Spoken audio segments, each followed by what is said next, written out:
Kasus mutilasi terhadap RTA mahasiswa Universitas Muhammadiyah Yogyakarta atau UMY masih menyimpan misteri.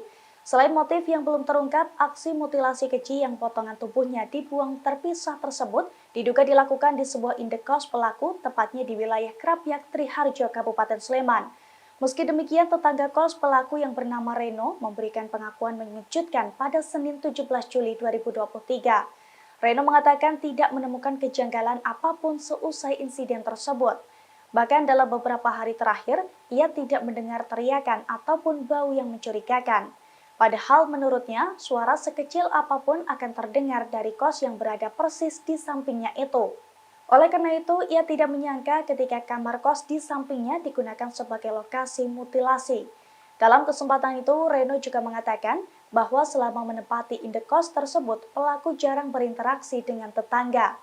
Menurutnya, dalam sehari-hari, pelaku juga cenderung pendiam dan tertutup. Pelaku hanya melakukan komunikasi seperlunya saja. Bahkan menurutnya, pelaku kerap berangkat pagi dan pulang malam. Adapun setiba di kos pun, pelaku langsung masuk ke kamarnya.